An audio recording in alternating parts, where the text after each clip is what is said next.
this big walking carpet out of my way.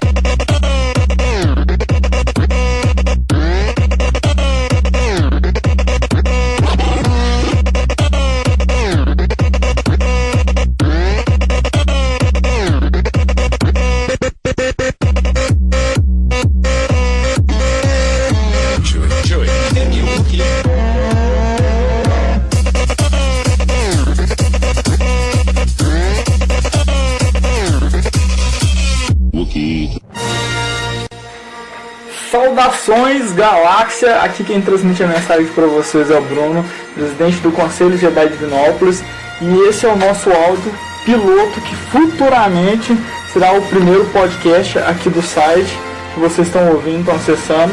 Vou explicar o que aconteceu para situar todo mundo. Nós aqui do CJD esse mês de fevereiro, nós estivemos na livraria Boutique do Livro, aqui em Vinópolis, apresentando uma palestra meio bate-papo assim a respeito da literatura de Star Wars, né? Então nós tivemos várias abordagens ali no dia. Nós falamos um pouco do que é canônico, do que é Legends, a gente falou sobre o Almanac Jedi, do pessoal do Conselho Jedi do Rio de Janeiro que fez. A gente falou sobre o livro dos Siths, falou sobre o Código dos Caçadores de Recompensa, falou sobre o Manual do Império, falou sobre o Caminho Jedi, sobre o Marcos da Guerra, e a gente teve um pouco ali de um bate-papo sobre transmídia, que é a transição dos filmes para a literatura. Eu espero que vocês gostem, não se importem, porque realmente a gravação começou no meio da amostra sobre o que é Legends, o que é canon.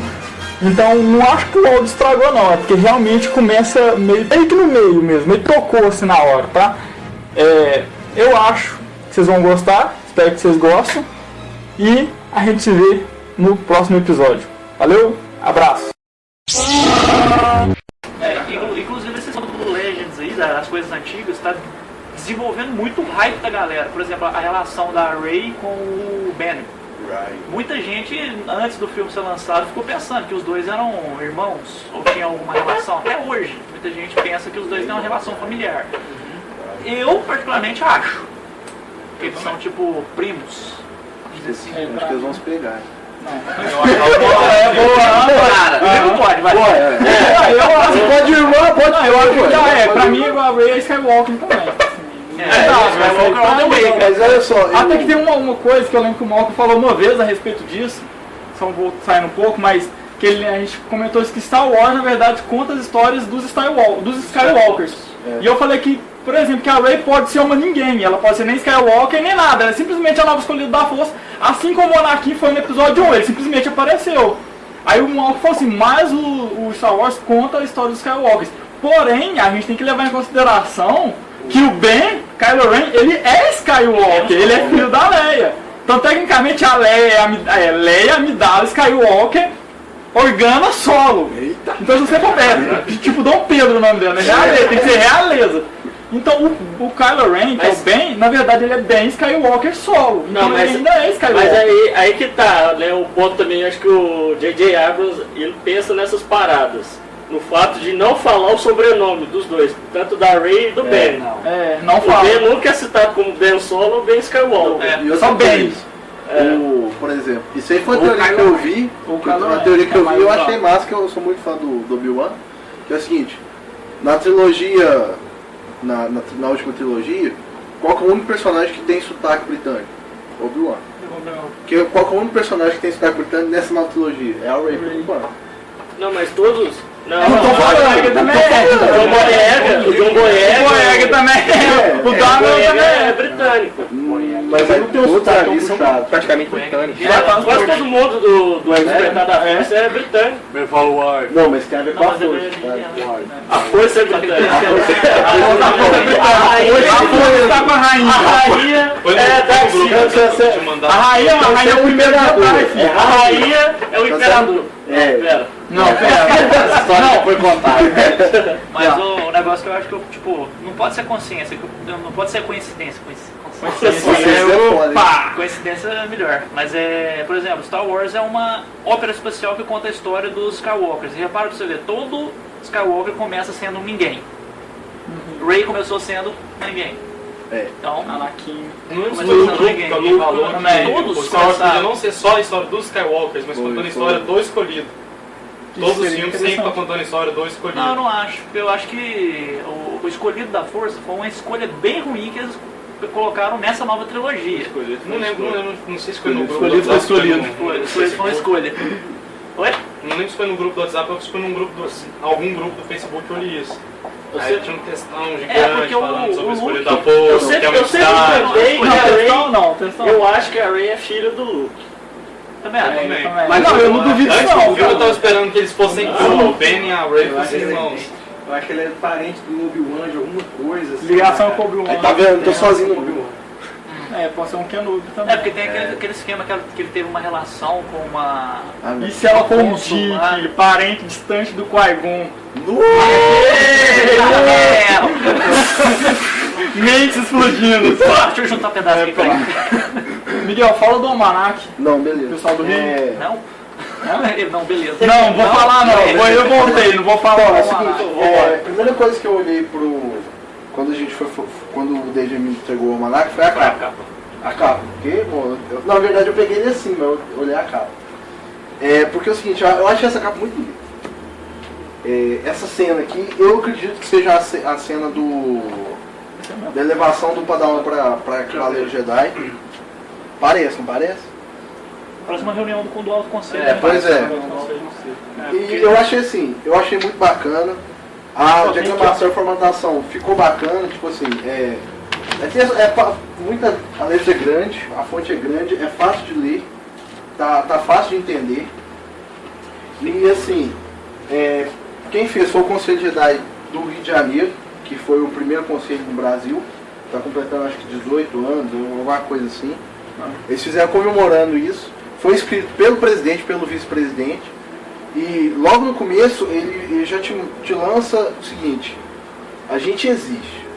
Então a gente tem em vários lugares do Brasil, eles até falam como fundar um conselho ou um posto avançado, que eles explicam, se não tem no seu estado, aí você vai ser filiado do outro estado e tal.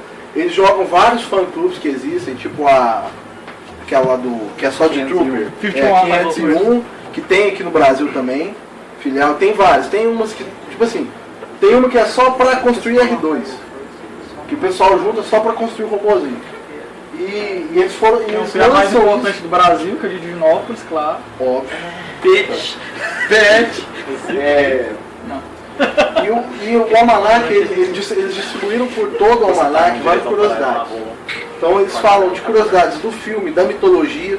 Tem aquele famoso Você Sabia, que é aqueles balãozinhos que ficam em cada página. Sempre tem alguma coisa, alguma curiosidade. Tipo aquela que você leu ali. Acho que o Tupac podia ser o Mace Windu. E é uma curiosidade de todas. Tipo assim, se você gosta... Eu, por exemplo, eu gosto muito de mitologia e de história de Star Wars. E esse não é o livro ideal. Esses livros são aqueles ali que o DJ vai falar daqui a pouco. Que é o Caminho Jedi, o livro do Sith. Só que esse livro aqui, ele, além de trazer curiosidade da produção de Star Wars, ele introduz um pouquinho do que é a mitologia dentro de Star Wars. Inclusive aqui explica o que é o Legends, o que é o Canon. Que eu achei muito interessante deles colocarem isso, porque eles conseguem elucidar e tirar a dúvida pra gente saber o que a gente tá vendo e o que não conta. Fala um pouquinho sobre a inovação que foi. Eu preciso de roteiro. Fala um pouquinho o que foi a inovação de Star Wars, o impacto que Star Wars causou no cinema. O Igor sabe, foi muito grande. Porque quando eles foram fazer o primeiro filme, não tinha nada, velho. O cinema não existia, tipo, praticamente efeito especial. Então, tipo assim, eles criaram tudo pra poder fazer Star Wars. Tinham exatamente 312 cenas que nunca tinham sido feitas no cinema, saca? Aí o George Lucas aprovou o filme, prometeu essas cenas pros caras, e ele não sabia como é que ia fazer. Seguida mesmo. Uma hora vai sair. 12 cenas aí. 300 mais, por exemplo, aquela batalha lá do Comercial da Morte e tal, uma batalha lá no negócio, eles fazem em cima da caminhonete, cara, com o carro passando assim, da cidade. É o slider que você tem hoje, A facilidade que você tem hoje. Antigamente você tinha que improvisar, agora tem as maquetes originais de Star Wars. Você olha assim, era uma mesona, você imaginava tudo ali, ele jogar jogo de luz e um efeito ali ou outro, até que ele fundou a Industrial Light and Magic. E também eles fizeram tipo, uma equipe só pra animação. Que depois de um tempo, tipo assim, a galera da animação tava, vamos fazer um montão de coisa, só que eles começaram a cortar. Aí eu, tipo, foi decaindo. Aí o que aconteceu? O Steve Jobs comprou e fez a Pixar. Que aí a gente tem esse tanto de filme. Mais ou menos. Que tá aqui. Não, fosse que eles começaram a fazer, depois que o Star Wars acabou, só falou, não tem ninguém que faz isso, só vocês. Tem como vocês fazerem isso pros nossos filmes? Aí o pessoal, tem. Aí eles montaram essa empresa, Industrial Light and Magic. Só que esses caras, velho, eram muito fissurados com a animação. Aí eles começaram a falar, cara, nós estamos fazendo... Aí começaram a usar computador nos filmes. Aí falaram, sentaram o George Lucas e falou, George Lucas, nós temos um projeto de fazer um filme totalmente no computador. Que isso, velho, você é maluco. Você é retardado, velho. Aí esses caras falaram, não, então beleza, se você não quer fazer, a gente tá saindo e nós mesmos vamos fazer. Aí saíram e montaram a Pixar. Aí nessa época o Steve Jobs é mandado embora e o Steve Jobs começa tipo uma jornada, tipo, estou perdido, procuro alguma coisa fazer. Aí esse pessoal encontrou o Steve Jobs lá, e Steve Jobs, beleza, você tem grana, tem, a gente tem uma ideia boa aqui. Aí pronto, foi isso. Foi assim que surgiu. Inclusive, o pouco a gente sabe é que a Disney participou do Toy Story. A Disney fez a distribuição do Toy Story, a Disney tem uma participação muito grande, véio, dentro do Toy Story. Porque a Disney falou assim, não, a gente não vai investir nisso aí não, mas a gente ajuda, aí se der certo a gente faz igual. A gente compra depois, no futuro a gente compra. Eles distribuíram, né? Toy Stories, né? Então é o seguinte, esse almanac aqui, ele é perfeito para introdução. Então assim, seus primeiros passos, que até tem no filme, né, no set, os primeiros passos eu recomendo começar por aqui. Porque no final eles colocam, além de alguns quizzes para você testar seu conhecimento, eles colocam listas, tipo, 10 livros de Star Wars que são bons, 10 jogos, e no final eles falam do RPG de Star Wars, que surgiu em 87, o primeiro. Em 2000 saiu o D20, que é o do sistema D20, né? Em 2002 teve uma revisão, em 2007 teve outra revisão, que aí ficou bacana. Não sei se o pessoal que já jogou, eu não sei. Em 2007 ele é bom. É bom pra caramba. Só que se você tirar, ele é bom desde que você tire os usuários da força. Eles são muito equiparados. Eles são muito desequilibrados. Eles são overpowered. Não dá não. Então galera, eu achei bacana, eu acho que vale a pena comprar. Assim, vai ter coisa aqui que você já sabe porque, bom, a gente é fissurado com Star Wars, né? Mas eu acho que vale a pena a leitura, não é jogar dinheiro fora. Tem coisa que é muito interessante, tipo essas listas de livro, essas listas de jogos, eu recomendo. Eu acho que só por essa parte já vale o livro. Então fica aí a dica. Eu acho que eu só tinha isso pra falar, se vocês quiserem comentar alguma coisa. Meio que te dá um norte, né, cara? Dá um norte, pra você saber pra onde você vai. Lá fora, tá vendendo aqui, não tá, ô Daniel? Star Wars, então, tem. Quanto tá? Vamos ver. Assim, você começa a ler Star Wars, você não sabe, pô, cara, eu quero explorar onde que eu vou seguir? Você não sabe, que é muita coisa. Porrada de livro. Quando eu comecei, cara, garimpando lá na internet, procurando saber o que é, até que eu achei. Época de internet escada, né? Vou seguir cronologicamente. Aí fui procurando o que era lá, até que a Aleph, que lança essa porrada de livro lá, que tem mais ou menos uma listinha, né? Um segmento deles.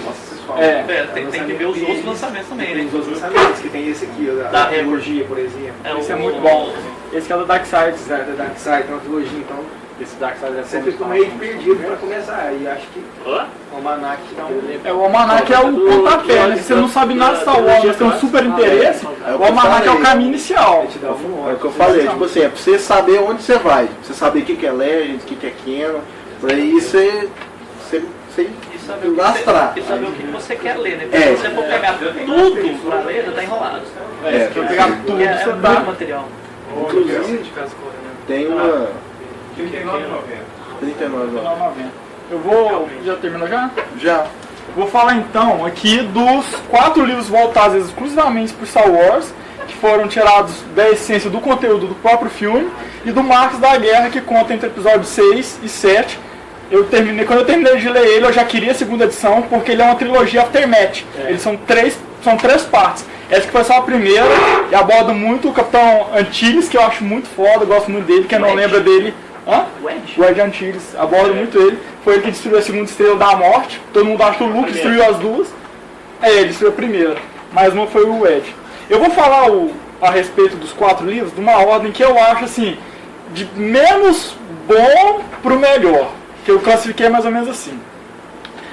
Pra mim o mais fraco de todos foi, apesar de ter o vault mais legal, foi o livro dos Siths. Por quê? O primeiro capítulo dele é muito legal contando a história dos Siths, como é que foi o surgimento. Fala ali que os Siths na verdade era uma raça e depois viraram uma categoria de usuários da força do lado negro. Mas depois eles começam a abordar uma parte onde que os Siths começaram a utilizar da influência na força para criar monstruosidades. Aí ele foge um pouco ali da história dos Siths, de como eles utilizam a força, da essência deles, quais as habilidades que eles têm. Porque o que acontece é o seguinte, a força ela não é justa. Se você achar que, tipo assim, se você quiser colocar justiça na força, tá errado. A força ela concede benefícios e vantagens para um tipo e não para outro. Exemplo, um Sith consegue lançar os raios pelos dedos. Mas um Jedi não faz isso. A não ser aqueles Jedi que têm capacidade de usar o lado negro, a habilidade do lado negro. Em contraposição, os Jedi têm a habilidade de poder se fundir à força viva, tal como fez Obi-Wan, Qui-Gon Jinn e de cura. Ou o Qui-Gon Jinn fez na força, só que ele não consegue materialização. E o Yoda, foi ele que ensinou todo mundo que o Qui-Gon Jinn foi o primeiro. Então a força não é justa.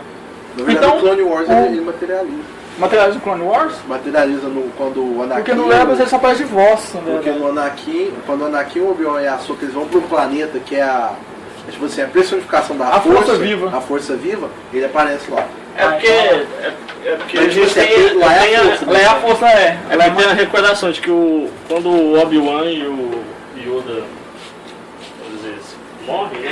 O corpo se une à força. Mas só, porra, velho, o Yoda morre, cara. Porra. Aí, só que aí no episódio 1, o Qui-Gon ele não acontece isso com ele, né? O corpo dele é cremado. Só que aí tem a questão que vem no Clone Wars, que foi o primeiro que apareceu em milhões. Materializado pela força e tal, né?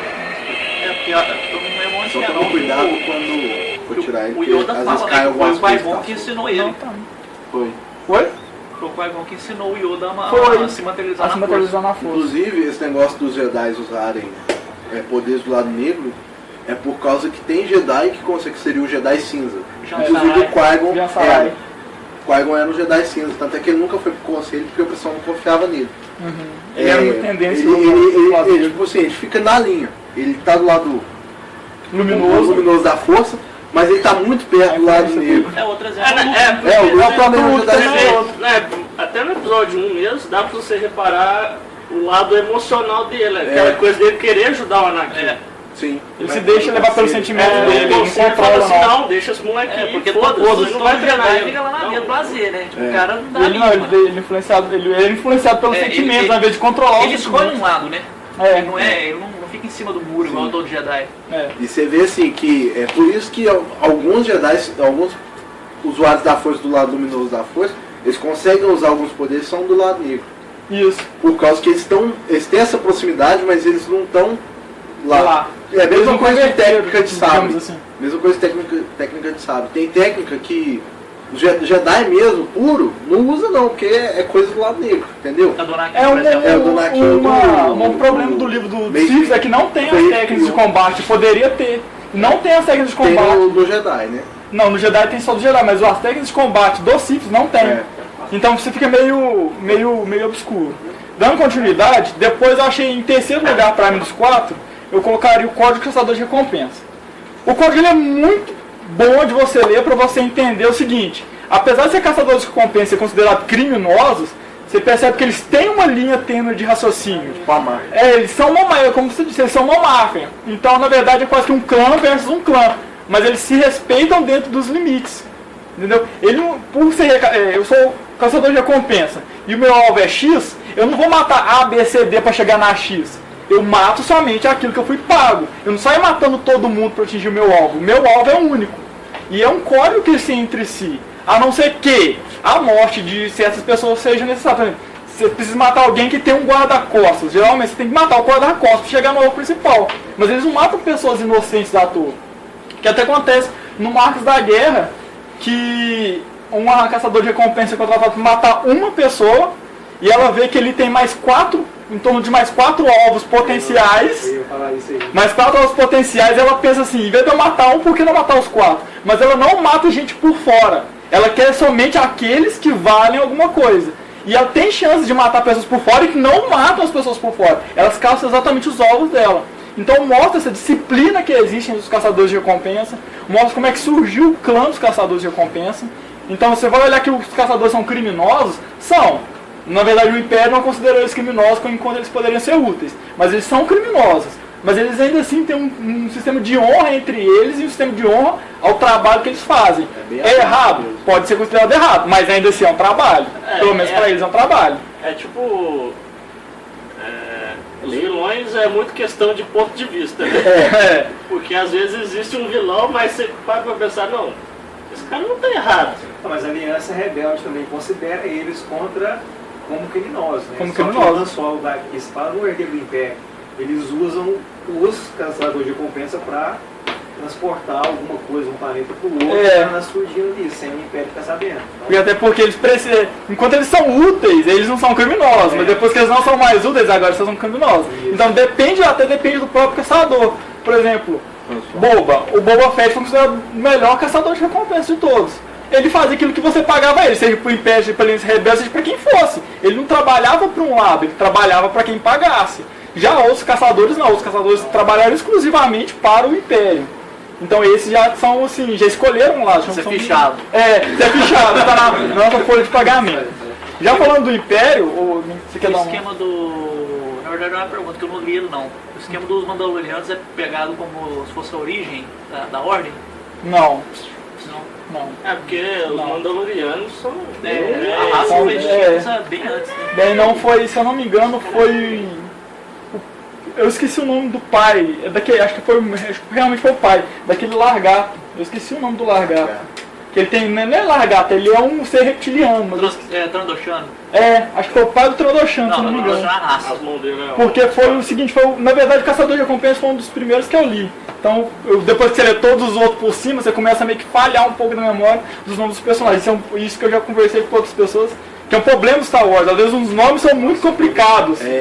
E, por exemplo, tem o Twi'lek e os... Tem um que é muito parecido, o Twi'lek e o... Twik. São duas Twix e os Twi'leks. Então, se você for olhar, é um nome muito parecido, você começa a confundir as raças até, quando você vai conversar. Lembrando que... Eu já não sei. Coruscant ia chamar o Tapau. O Tapau? O Coruscant ia chamar o Tapau. O Tapau. Tem, mas Coruscant, imagina o filme, lá no principal, o Tapau. O Tapau. Já falando do Império, eu considero o segundo melhor o Manual do Império. Cara, o Manual do Império, eu li ele assim, 2 dias.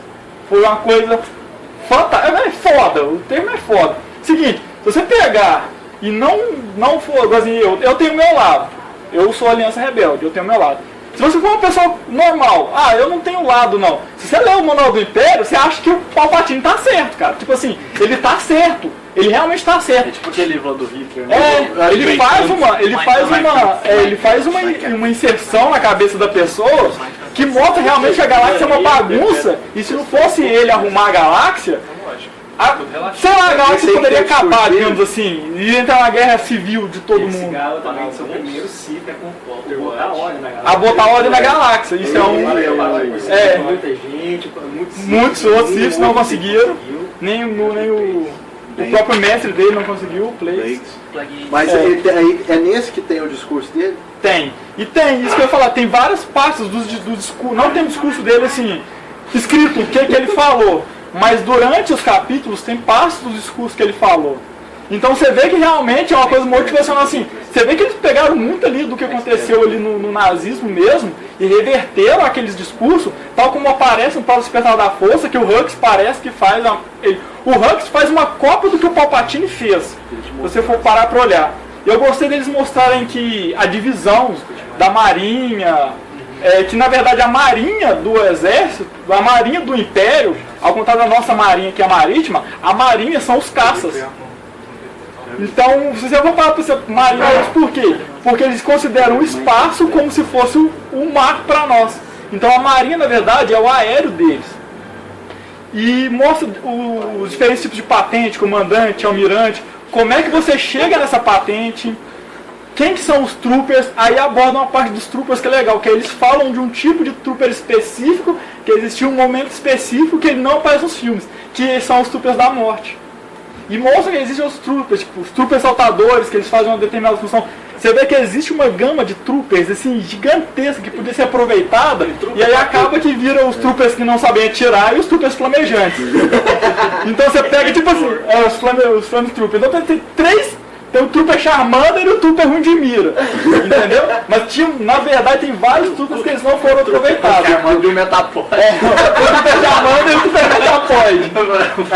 E por fim, nada, só fica duro. Só fica no chão duro. Harley Trooper, o capacete tem. O Harley Trooper. E por fim, o Caminho Jedi. Só uma coisinha, não sei se vocês repararam no Manual do Império também. Eu tive a impressão da analogia, uma mistura do nazismo com o exército americano. Foi. Porque você tem aquelas mensagens do exército americano na década de 50, onde o tio Sam. Tio Sam, I want you. Mas tem o imperialismo do Palpatine, que é o Hitler. Eu acho. E não sei se eu. Não, é verdade. Isso que você falou é uma coisa é verdade. Porque eles pregam no Manual do Império muito o patriotismo pelo Império. O mesmo patriotismo pela nação. Mas você sabe que essa propaganda dos Estados Unidos ela veio do Stalin, né? Ela, na verdade, é uma propaganda socialista. Os Estados Unidos aproveitou e falou, não, esse trem funciona. Aí pegou e aprimorou e virou. É a propaganda apelativa, né? Que a vela popula diretamente. Por isso dá essa impressão de se você não tem um lado, você ir pro lado do Império. Do Império. Porque tem essa... Uma lavagem cerebral didática.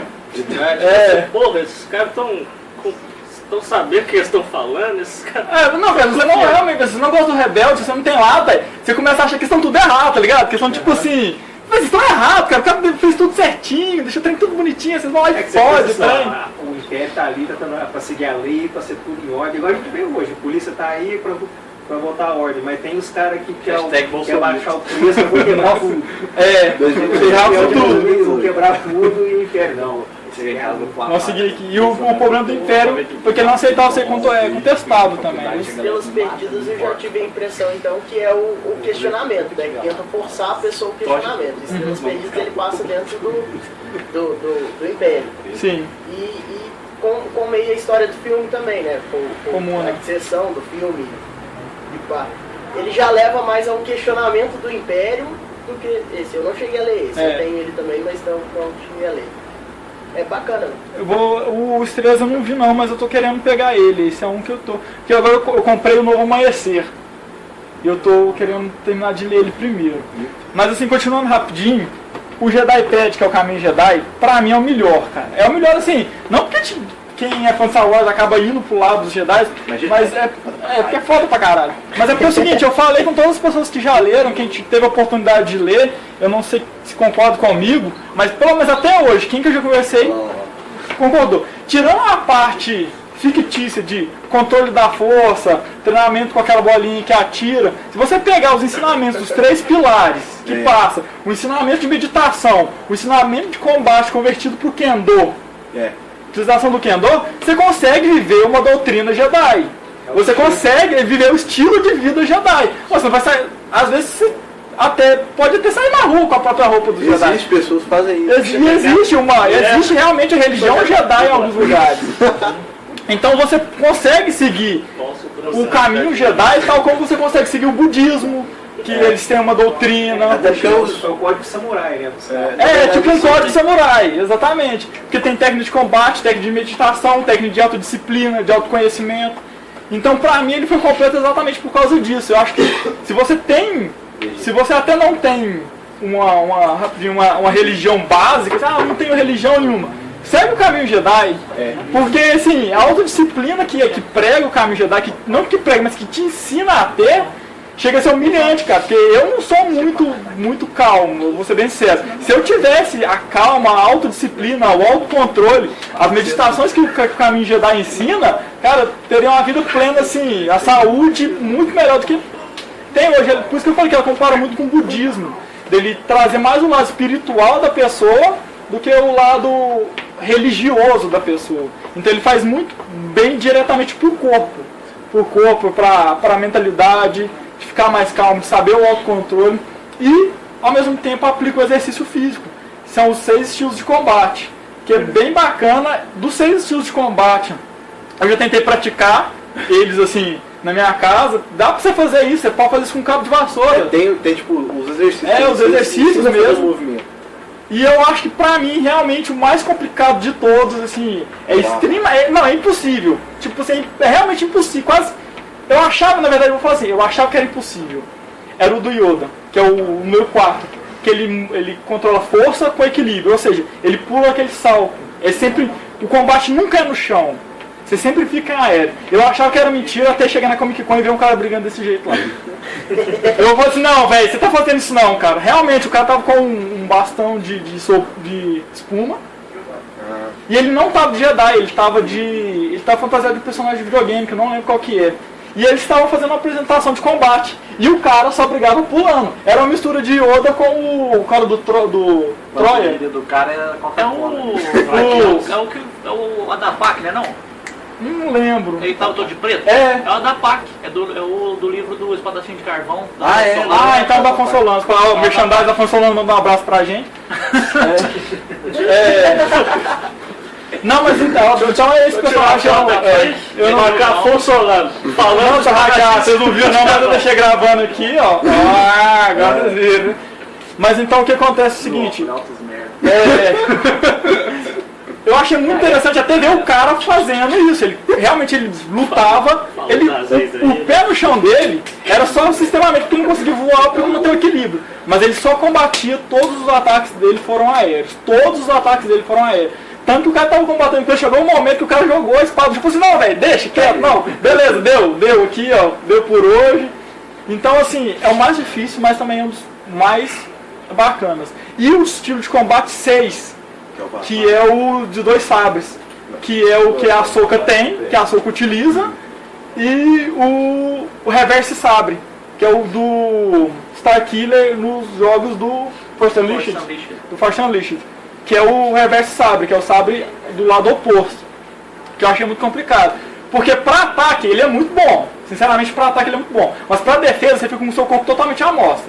Se você for pegar um Jedi um pouco mais experiente no estilo 3, no estilo 1 ou no estilo 3, não sai muito bem não. Realmente pro jogo ficou muito bacana, a mecânica é um estilo muito bonito de se ver, mas prático não dá não. No Force Unleashed 2 ele combina os dois, né? Porque ele usa o sabre reverso nas duas mãos. Nas duas mãos, o sabre duplo reverso. É muito bacana. Eu gostei demais. Eu acho que quem não tem, compra o Caminho Jedi. Se possível, segue algumas disciplinas de autoconhecimento do Caminho Jedi. É foda pra caralho, é muito bacana. Ensina no Caminho Jedi a respeito do Jedi construir o seu sabre. Que existe uma parte do próprio ritual, né? Do próprio conhecimento Jedi que ele fala que acho que até o Anakin que fala isso, que o sabre é a vida do Jedi. Então até quando o Anakin acho que ele dá o sabre para Padmé, ele dá o sabre para Padmé é como uma representação disso, entendeu? O Anakin pra falar que o sabre o sabre a Jedi, quando ela vai construir o sabre, ela fala isso pra ela. O Jedi é a vida do Jedi. Ele perdeu um, mas só que foi preso, não, que foi preso, o Obi-Wan, no episódio 2. É mesmo. O episódio 2 o Anakin perdeu 2. Não, eu já falei, o Skywalker é o sabre. Skywalker é o sabre também, não? Não, porque não tem. Quem é o Grievous? Perde não. Quem é Grievous? Não, quem perde o sabre do 3 é o Obi-Wan. Da hora que tem que falar o Blaster. Não, a gente tá falando do Anakin. Não. A outra coisa que eu acho assim, ó, o Lucas, quando ele foi fazer a Ordem Jedi, o que ele pegou? Ele pegou a Ordem dos Cavaleiros Templários, pegou os samurais e o budismo. Então, tipo assim, na Jedi com que eu fui, foi o quê? Foi 4 anos atrás? Não, isso tudo não. Não, então foi de 2012. 2012. 4 anos. Não, 2012 não, porque é de 2 em 2, 2013. Teve uma palestra que o tio Nitro deu, que ele explicava qualquer relação. Porque se você for olhar, vocês estavam jogando RPG, até que vocês não foram, foi só eu. Com o Eccleston. E assim, ele explica, a Ordem Jedi ela é um reflexo da Ordem dos Cavaleiros Templários, relação de roupa, de comportamento, porque os Cavaleiros Templários, eles usavam um manto branco, fraga, eles usavam capa, eles usavam a espada, eles tinham todo um aparato, toda uma hierarquia dentro da ordem, que é muito parecido com os Cavaleiros Jedi. Só que a questão de técnica, de luta e meditação, ele colocou o budismo e o Kendo. É bacana esse parece muito não, porque estava em outra sala. Isso é uma coisa bacana. Isso é uma coisa bacana até de você pesquisar, porque, por exemplo, eu gosto muito de história, eu fui vendo e fui relacionando. Pô, isso aqui tem Star Wars, cara. Aí você vai ver uma coisa lá de 1314, você vê o último grão-mestre da Ordem da Ordem dos Cavaleiros Templários, Jacques de Molay, ele viveu até os 70 anos. Isso em 1300. É tipo assim, e ele lutava, velho. Tipo, é muita coisa.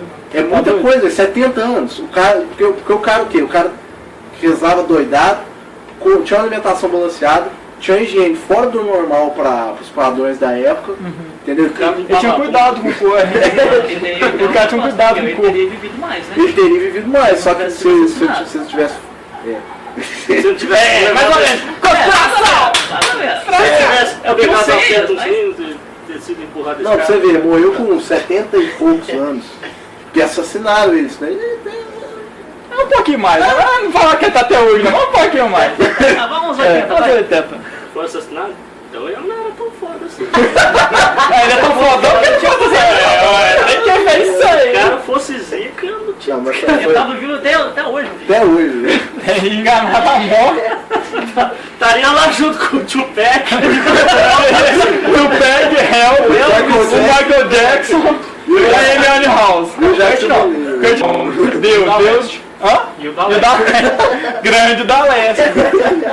O Marcas da Guerra, que conta a história, que eu falei da trilogia Aftermath, que serão divididas em 3 partes, já conta a história entre o episódio 6 e o episódio 7. E é bem assim, pós-episódio 6. Bem pós-episódio 6 mesmo. Tanto que uma das introduções são pessoas da cidade derrubando uma estátua de pedra do Palpatine.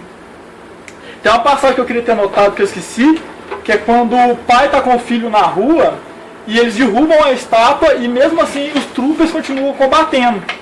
E o filho pergunta pro pai dele, mas pai, a guerra não foi vencida, a guerra não acabou.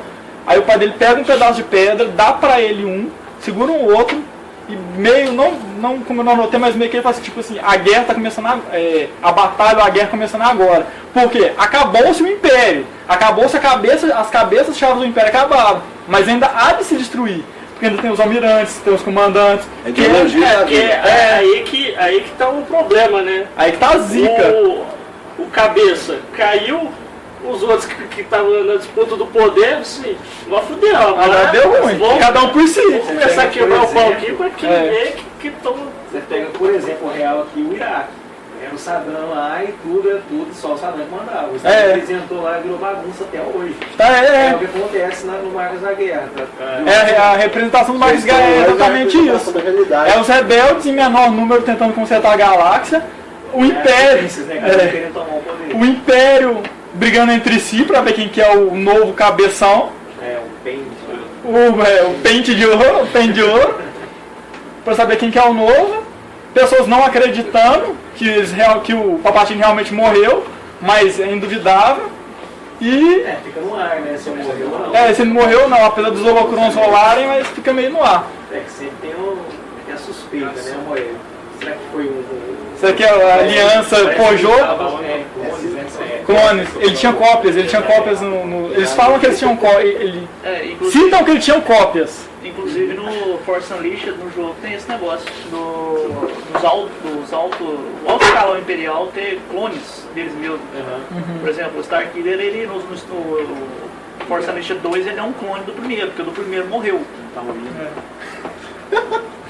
Mas, e o Marcos da Guerra, ele tem uma conexão muito forte com o Manual do Império, porque mostra que mesmo os cabeções caindo, né, mesmo o Palpatine caindo, o Império ainda mesmo fica pegando e resiste. Então mostra que, tipo assim, a lavagem cerebral, a pessoa já estava ali no nível que ele não fazia pelo Palpatine, ele fazia pela doutrina que o Palpatine pregou. O Palpatine pelo Tarkin, a gente tem que olhar que o Tarkin também teve uma influência muito grande nisso aí. E eles tinham medo também dos rebeldes, né? Oi? Eles tinham medo dos rebeldes. Tinham.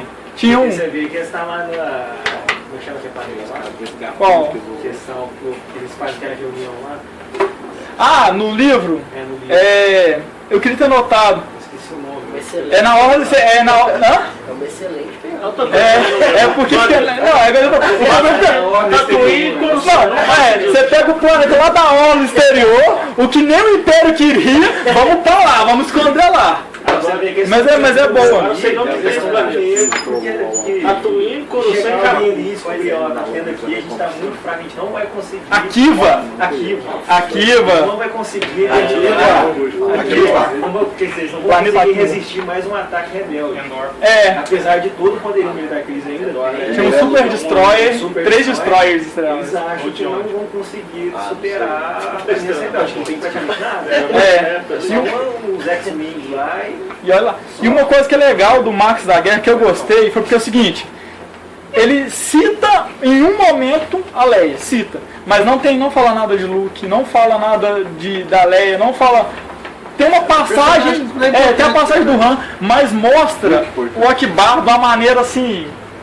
Todo mundo conhece o Akbar pelo Trap, de repente mostra o Akbar e mostra que, tipo assim, abaixo da Leia ele é o general cabeçudo, mas não pela raça dele, né? Foi um trocadilho, né? Foi um trocadilho, não. Mas o Clone Wars já mostra o tanto que ele é foda aí. Oi? No Clone Wars já mostra o tanto que ele é foda. No Clone Wars já começa a mostrar mais ou menos como que ele é foda. Tanto ele é novinho, danado.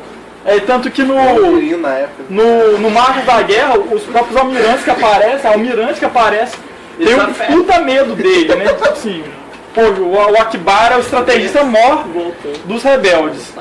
E no Marcos da Guerra também não tem ninguém que se viu de cargo, todo mundo se autopromoveu, né? Autopromoveu. O Marcos da Guerra é bom por causa disso. O Palpatine morreu, a galera começou a se autopromover. Pode virar capitão! Entendeu? Cadê o almirante? O cara vira o Grão Morph. Que é o Pendium mais Sloane, né? Acho que é o nome dela, Sloane. Sloane.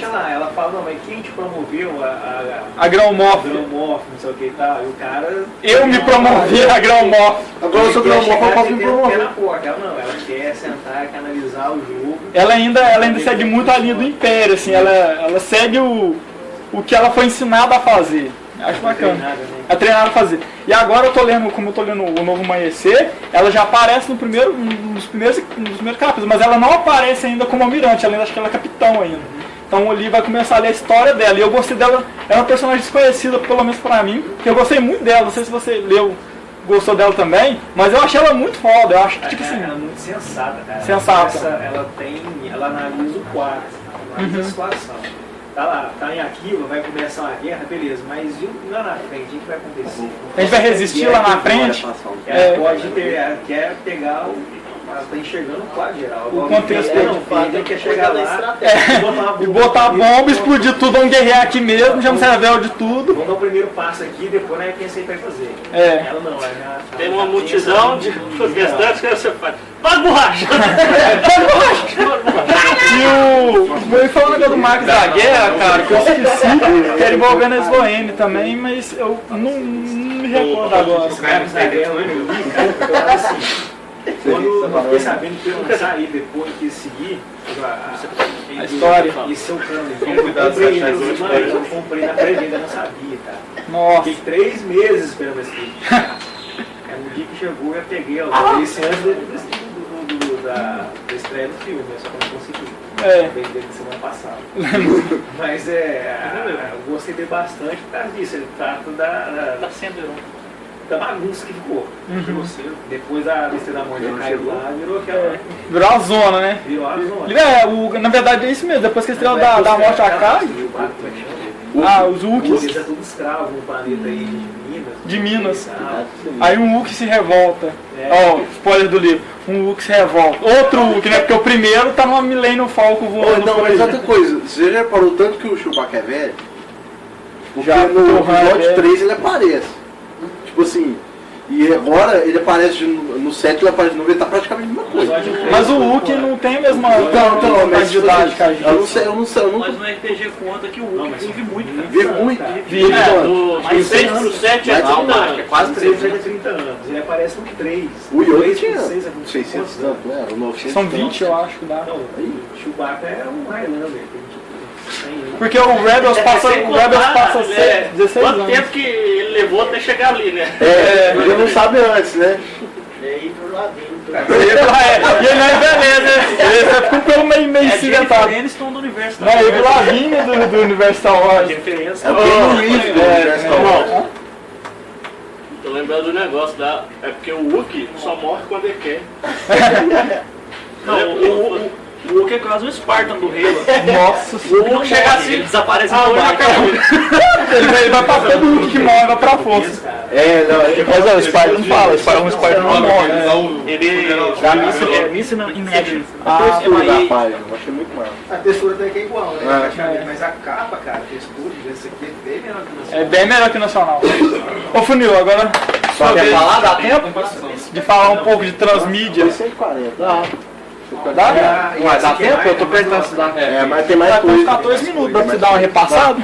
Aí, ó. Vem com os trem, com moedinhos, trem esse aí. Tava falando esses dias lá, porque assim, sempre que eu falo de livro de Star Wars, o pessoal fala que não deve ser ruim e tal. Esses dias lá onde? Porque. Não, pessoal. Que cinema não tem nada a ver com literatura. Só que eu acho muito engraçado porque todos os termos que a gente usa no cinema são termos da literatura, se você parar pra pensar. Tipo assim, narrativa. Narrativa é um termo da literatura. Sabe? Tudo que você pensar, autor, porque antes de ser direção, era autor que usava. Autor é um termo de literatura. E o cinema, ele parecia muito com teatro antigamente. Tanto que sempre teve adaptações. Os primeiros cinemas narrativos eram adaptação de Shakespeare, de grandes escritores, Divina Comédia.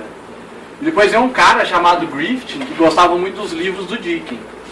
E o pessoal achava vulgar, tipo assim, filmar o cara de frente. Falei, gente, presta atenção. Se eu estou conversando com o Malco aqui, eu só estou vendo o Malco daqui pra cima. E ele falou, eu vou filmar assim, foda-se, o que vocês acham? E os cinemas, por causa dos livros do Charles Dickens, que ele começa a ler, tem um livro lá do Charles Dickens que diz assim, começa assim, a chaleira apita. Eu estou vendo a chaleira, eu não estou vendo a cozinha inteira. O pessoal antes queria filmar. Então o cinema sempre veio muito perto da literatura. O problema que eu vejo no Star Wars é um problema que o Malco já até me falou, e eu concordo com ele, é o problema do visual. Por quê? O Star Wars ele é muito visual. Muito. Muito apelativo. Tudo é visual. Tudo do Star Wars é visual. Quando você não tem um conhecimento muito grande do universo, às vezes fica difícil ler os livros dele. Aí é uma coisa que eu acho que falta nos livros do Star Wars, é tipo assim, ter as gravuras. Porque eles citam algum, tipo assim, você está lendo um livro do Star Wars, eles citam uma raça que você não conhece, que são milhões de raças, eles têm que parar, abrir o Google. Ele tenta, né? Ele faz uma tentativa honesta de tentar te descrever. Alguns, o Marco da Guerra não tem muita descrição. Alguns livros. Mais caído ainda. Porque, tipo, se o livro faz uma tentativa de descrever pra você, até vai. Mas mesmo assim fica vago, cara. Você vai pegar uma descrição do Mon Calamari, por exemplo. Então, um homem sapo, sua tem cabeça, do lado, a cabeça laranja, é muito difícil. Um cara com cara de peixe, tipo assim. Você não sabe se tá sendo sarcástico chamando o cara de cara de peixe ou se tá... Eu imagino o cara de peixe do Tartarugas Ninja. Aí eu até ia falar sobre isso. E os livros, principalmente Máscara, os livros brasileiros, tem um problema muito grande de tradução. Por quê? A Aleph, que ela é uma editora politicamente correta. Então, ela é cheio de mimimi para tradução. Se você for ler os livros da Aleph, você vai ver que não existe lado negro da força, é o lado sombrio da força. Então, nessa dela ficar, tipo assim, tentando contornar algumas coisas do Star Wars, ela acaba, às vezes, acho que atrapalhando o livro. Deixando o leitor perdido. Deixando o leitor perdido. Em alguns termos. E... o que mais que ele fala? Outra coisa que... do Star Wars também... eu acho que é a questão dos nomes também. Tipo assim... agora até que nos livros da Aleph tem, mas nos livros anteriores não tem, que é um manual dos nomes. Pelo menos nos livros que eu li. Como pronunciar. Não só como pronunciar, mas... quer ver? Deixa eu ver se esse aqui tem. Esse aqui eu não li ainda, mas... no começo dos livros da Aleph, ela coloca um manualzinho, tipo assim... Pra você lembrar quais são... esse que acho que não vai ter. Não. Esse não tem, não. Quais são... Alguns tem. Quais são os personagens? Então, vamos supor, você tem lá no Kenobi, aí ele põe lá assim, o nome do cara, fazendeiro. O nome da mulher, mulher do fazendeiro. Então sempre que você tá perdido, você consegue voltar e ver, porque o Star Wars é um universo de muitos personagens. E quando você tá no cinema, você vê lá, você já liga com o cara. Só que no livro, às vezes, é muito nome. É o esquema do visual, né? Cai de novo no visual. Tanto que o Star Wars, quando foi ser aprovado, ele foi aprovado por causa dos concepts. Por causa dos concept arts. E outra coisa que o pessoal não lembra também é que o Star Wars foi lido antes de ser visto. Foi.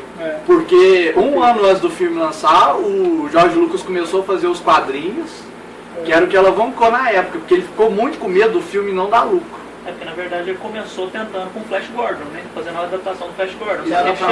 Daí ele fez essa novelização aqui. Isso, porque ele chegou no estúdio só com a palavra, eu vou fazer Flash Gordon. O estúdio falou, não dá, cara.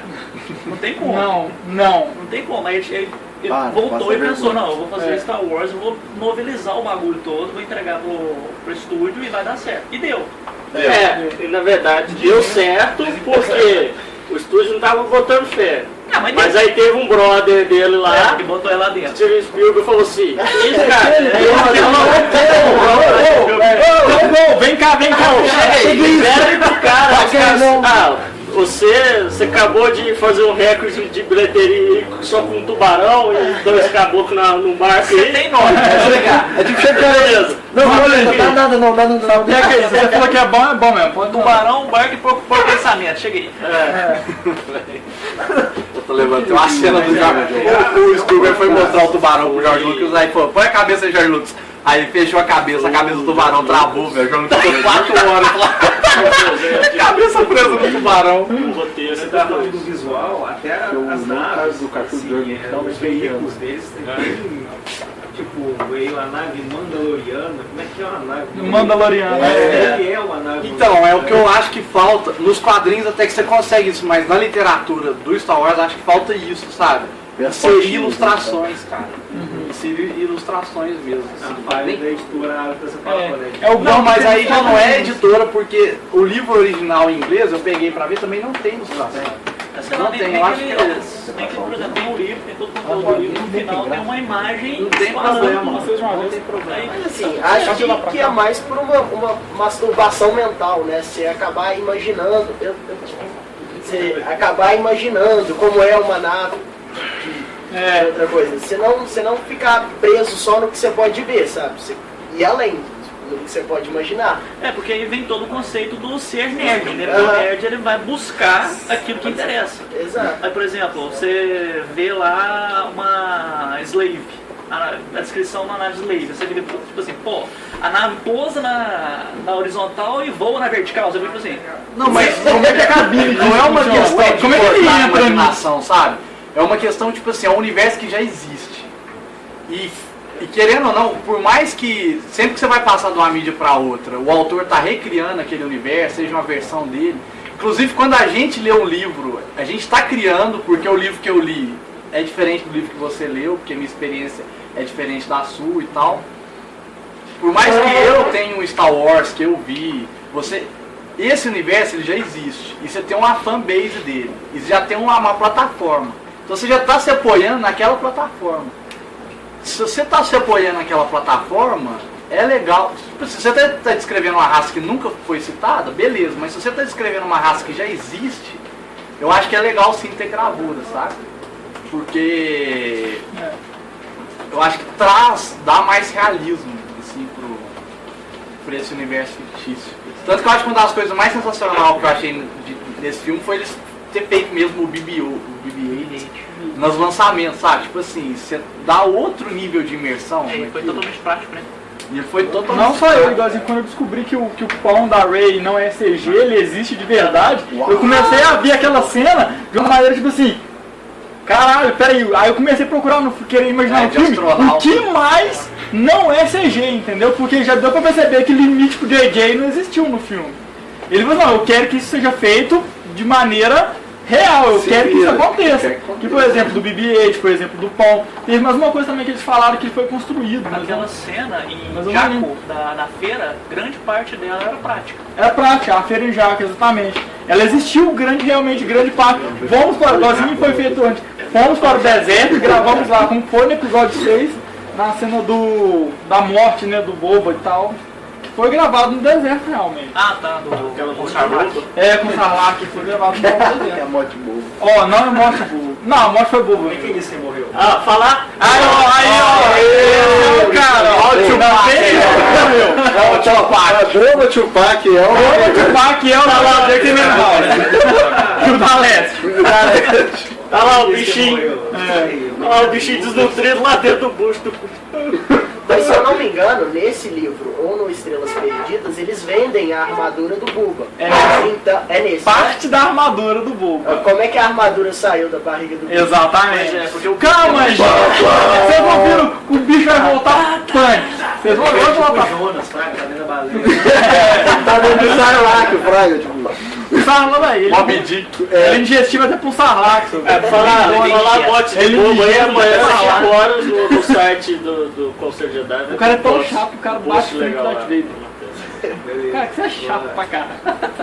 Tô te dando RAM aí, mas ele tá na Carbonite. Mas tô te dando RAM, velho. Cala a boca. Porra, mano. Queria o quê? Aquela cena Você falou questão de visual, porque o JJ quis fazer o filme com base nessas coisas mais práticas, porque foi como o Lucas começou, estabeleceu esse universo, só que no episódio, nas prequels, né, o cara despirou tudo fundo verde. Era uma amiga do CG. Ia ser bonito. Deu aqui ruim lá. Você usa tudo prático, dá a sensação que ele existe. Tem mais o BB-8 existe, mas tem cena que ele é limitável. Mas o Lucas fez aquela parada lá, velho, tudo azul, cara. Os caras lutando lá no... gravação lá. O episódio 3... Os molequinhos verdes atrás. O episódio 3 acho que é quase 90% do filme dentro de estúdio, só com fundo azul. Queria fazer os cenários, tem uma cena, acho que é no episódio 2. Da fábrica? Não, tá o Obi-Wan, o Mace e o Yoda, eles estão conversando aqui, tem um salão gigantesco assim, cara. Você vê nitidamente que não é. Tem uma cena do Anakin com o Palpatine, que é tipo, você vê a parede pintada, é uma pintura, velho. Cara, muito. Mas é um negócio também que, sei lá... Eu acho que o 3 devia ter gravado dentro do vulcão, aquele combate. Dentro do vulcão seria louco, mano. A doença pegou no pulmão também foi louca. Não, mas dos 3, mas sabe o que salva, né? Sabe o que rola? Tipo, salva, é um... Não pode que o 2 salva, não. Não salva, não. Não salva. Não, mas tem que saber respeitar o universo que você cria, sabe? Por exemplo... É o menos pior. Tá lá, no Star Wars, parecer um cara que levita, você vai falar assim, não, de boa. Mas se você chegar na cidade e ver um orelhão, você vai ficar puto. Sabe? Tipo assim, não faz sentido. Então, no Star Wars, nesses 3 episódios, é a quantidade de naves. Você tem no padrão dos 3 primeiros, no episódio 4, 5, 6, tem aquele padrão lá, no nave sucateado, você tem tudo. É 1 ou 2, 3 modelos. Na sequência anterior não é tudo diferente, cara. Você tem nave cromada, você tem nave... Tem nave que é... Tem nave Lowrider, poxa, na Estrela da Morte, tem nave automatizada, tem nave com piloto... Nossa. Vira bairro de favela. Eu até respeito o universo.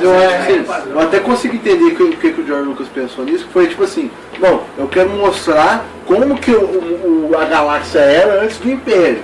Isso aí eu até concordo que, tipo, é legal ele mostrar, tipo, o auge dos Cavaleiros Jedi, como é que tava tudo, tá foda. Aí veio o Império. Mas, tipo, acho que eles exageraram o Fraga.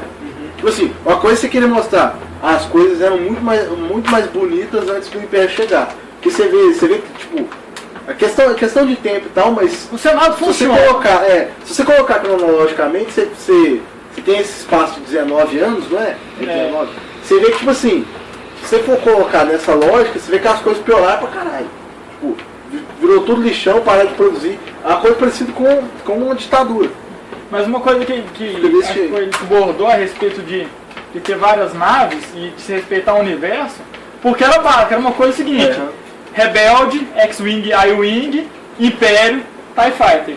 Eu acho isso bacana porque é o seguinte, igualzinho quando esses dias para trás a gente estava discutindo, eu não sei sobre o que era, mas caiu uma vez que a gente estava discutindo sobre Naruto. E, por exemplo, Naruto tem um monte de equipe, com um monte de personagens, só foca 3. Tem vários personagens que seriam bons e mal utilizados. Mesma coisa, se eu vou olhar paralela com as naves. Tem várias naves ali, que a nave simplesmente aparece no shot e depois não aparece mais. Então, assim, faz diferença nenhuma se ele ter aparecido aí. Entendeu? Às vezes ele utiliza a nave pra voar daqui e ali e não faz nada. Então você mostra que o universo é gigante, mas você aproveita o quê? 2 ou 3 coisas. Mas nos filmes essa questão de nave, da trilogia antiga no caso, ficou mal aproveitado. Porque no Império, no X-Wing, o Miniature Game, tem uma pica de nave do Império, porque tem TIE Bomber, TIE Phantom.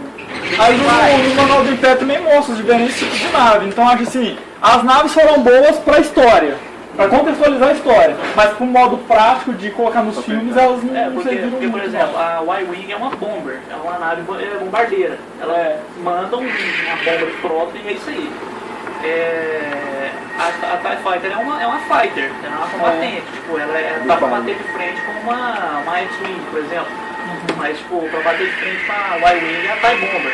Ela faz a mesma função. Então, é uma nave para coisa, né? É uma nave específica. Por exemplo, a TIE Phantom é uma nave que ela fica invisível. É uma nave excelente para missão de infiltração. Por exemplo, para passar para fazer reconhecimento. Ela é papel, né? Pessoal, a gente vai encerrando aqui, que já tá chegando a nossa hora. Deu horário. Deu horário. Eu agradeço vocês que vieram aqui, todo mundo, tanto do conselho. Agradeço aqui o pessoal da boutique, que cedeu espaço pra gente. Esse foi o nosso primeiro encontro. Que a gente... Sim. Esse é o primeiro encontro que a gente teve, assim. A gente pretende já fazer um agora em março, porque comemoramos os 8 anos do conselho. E vários outros encontros que a gente tiver também, pra gente poder estar trocando ideia, conversando com a gente fez aqui agora, bate-papo, porque a nossa ideia era exatamente essa, entendeu? Fazer um bate-papo aqui, da gente mostrando os livros, mas a galera que leu e que não leu também opinar sobre o universo. Então, agora dia 8, dia 8 de março, não, dia 6 de março, comemoração de 8 anos do Conselho, e futuramente a gente vai fazer outras ações aí dentro de Divinópolis, pretende fazer outras amostras também. Espero contar com vocês lá, novamente. Agradecer a boutique, que você deu espaço pra gente. Daniel, obrigado mesmo. Se vocês quiserem, tá à disposição. Viu? A gente vai voltar assim. Valeu, pessoal. Obrigado, hein? Vida longa e próspera.